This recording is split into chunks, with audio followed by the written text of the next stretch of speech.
When you write Python scripts to automate security tasks, scanning a network, parsing log files, or detecting suspicious patterns, you quickly realize that reinventing every function from scratch is neither efficient nor realistic. Python solves this problem with a system of modules, packages, and a tool called pip that lets you install and reuse code written by others. Understanding this system is essential for any professional who wants to work efficiently in cybersecurity and DevSecOps.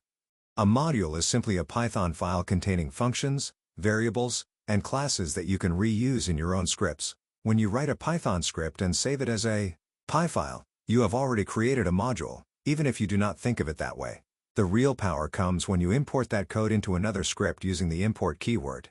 For example, imagine you have a file called utils.py that contains a function to check whether an IP address is valid. Instead of rewriting that function in every new script, you simply import it.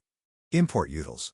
utils.check_IP 192.168.1.1. You can also import only a specific function from a module using the from import syntax. From utils import check_IP check_IP 192.168.1.1. This second approach is useful when you only need one or two functions from a large module, keeping your code cleaner and reducing unnecessary loading. Python also allows you to give an alias to a module at import time, which is common with frequently used modules. Import os is operating_system.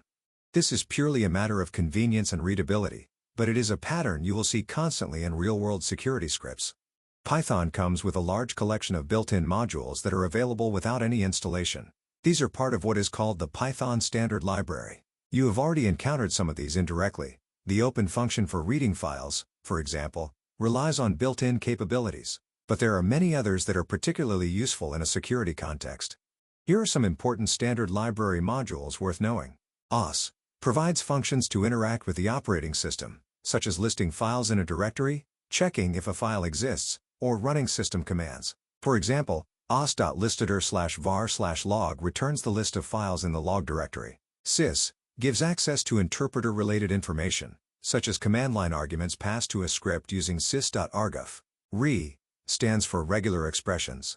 This module is extremely powerful for searching and matching patterns in text, for example to detect suspicious strings in a log file. Datetime used to work with dates and times, which is essential when analyzing log files with timestamps. JSON used to parse and generate data in the JavaScript object notation format, which is widely used in web application programming interfaces. Subprocess allows you to launch external processes and system commands directly from Python, which is useful for orchestrating security tools. The socket provides low-level network communication capabilities, such as connecting to a remote host or creating a simple port scanner.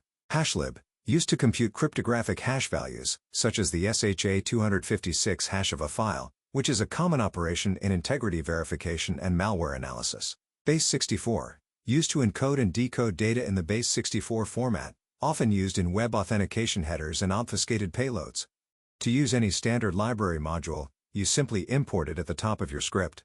No installation is required because these modules are included with Python itself. A package is a collection of modules grouped together under a single directory. Technically, a package is just a folder containing multiple Py files and a special file called _init_.py, which tells Python that this folder should be treated as a package. This structure allows you to organize larger code bases into logical units. For example, a security toolkit project might have a package structure like this: security_toolkit/_init_.py, scanner.py, parser.py, reporter.py. You could then import from this package in your main script like this. From security_toolkit import scanner. Scanner.run_scan 10.0.0.0 out of 24. Packages are the foundation of how third-party libraries are distributed and installed. When you install a library using pip, you are almost always installing a package or a set of packages that someone else has written and published. Pip is the standard package manager for Python. Its name originally stood for pip installs packages. It is the tool you use from your terminal, command line, to download and install third-party Python packages from the Python Package Index, which is a public online repository of thousands of open-source Python libraries.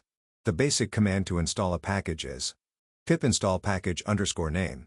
For example, to install the popular library called requests, which simplifies sending HTTP requests. Pip install requests. Once installed, You can import and use it in any Python script on that machine.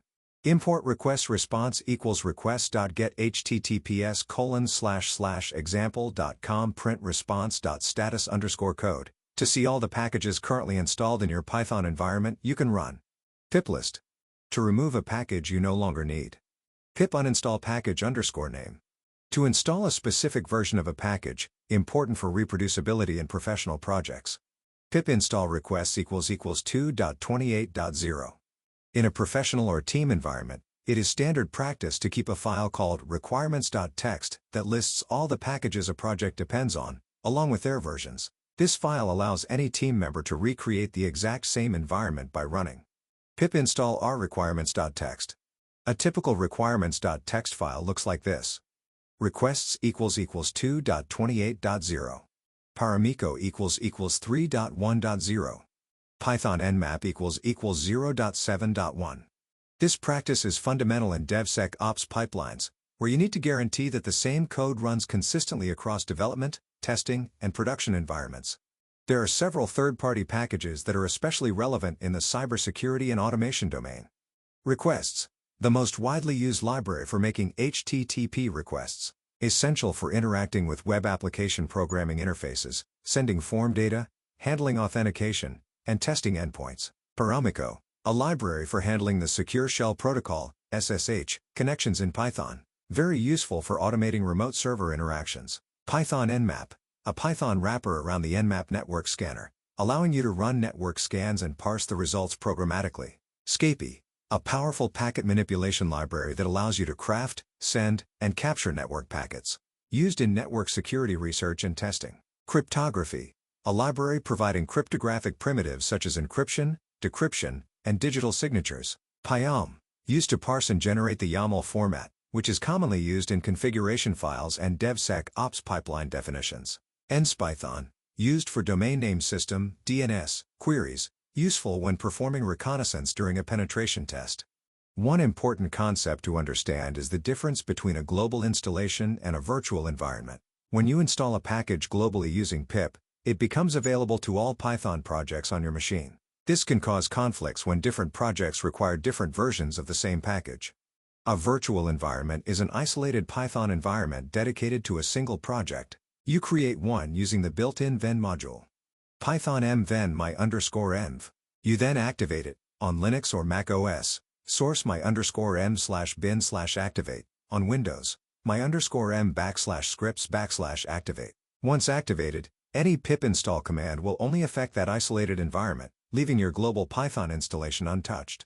This is a professional best practice, especially in DevSecOps contexts where you might be managing multiple projects with conflicting dependencies. From a security perspective, it is critical to be aware that not all packages published on the Python package index are safe. Attackers have published malicious packages with names very similar to legitimate ones, a technique called typo squatting, in order to trick developers into installing malware. For example, a package called raycase, missing the es, instead of the legitimate requests could be a trap. Best practices to protect yourself. Always verify the exact name of a package before installing it. Check the number of downloads and the publication date on the Python package index website. In enterprise environments, use a private package repository that only contains vetted and approved libraries. Use software composition analysis tools, part of a DevSecOps pipeline, to automatically scan your dependencies for known vulnerabilities. These tools check your requirements.txt against databases of known security issues. Keep your dependencies updated regularly to benefit from security patches. To summarize the key ideas of this chapter, a module is a single Python file, .py, that can be imported into other scripts. A package is a directory of modules with an _init_.py file. The Python standard library provides a large set of built-in modules, OS, sys, re, JSON, hashlib, socket, etc., that require no installation. Pip is the command line tool for installing third-party packages from the Python package index. A requirements.txt file records all project dependencies and their versions for reproducibility. Virtual environments isolate project dependencies to avoid conflicts. Security awareness is essential when selecting and installing third-party packages. As you move forward in your journey toward becoming a cybersecurity and DevSecOps specialist, you will constantly rely on this ecosystem. Nearly every tool you use, From automating HTTP requests to scanning networks or parsing configurations, will involve importing modules, installing packages with pip, and managing dependencies carefully. Building solid habits around this now will make your future scripts more robust, maintainable, and secure.